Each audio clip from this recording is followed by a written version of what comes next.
Hello, my pretty princesses. Today I want to talk to you about how you see yourself. I know that a lot of you struggle just like I do about how you look when you look in the mirror. I know that I get that twisty feeling in my stomach when I see myself in a full-length mirror, or if I capture myself on camera, or God forbid someone else does, from an unflattering angle. In any case, I've been practicing what I've been preaching. And I want to remind you of the ABCs. A, acknowledge how you are feeling, what you're really thinking. B, counter it with a but, and then counter it with the Word of God. A, acknowledge. B, but. C, counter. So what I've been doing is standing in front of the mirror. And when I say to myself, I may not like what I look like, but God says that Penny is altogether beautiful. There is no flaw in Penny. That's Song of Solomon 4:7.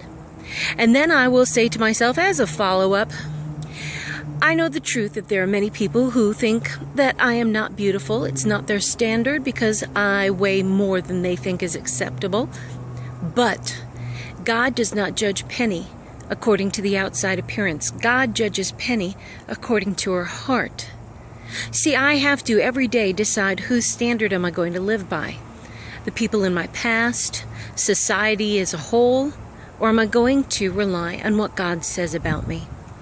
As I'm doing this over and over again, it's been amazing. Now I look in the mirror and I don't get a crunched up stomach. Instead, what I'm starting to get is a feeling of peace as I learn to love myself as I am.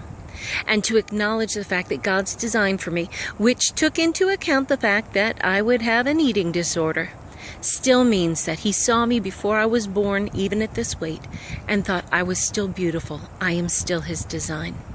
So I encourage you, when you stand in front of the mirror or you see pictures of yourself, do your ABCs. Acknowledge that you're not happy with it, but counter with the truth of what God says about you.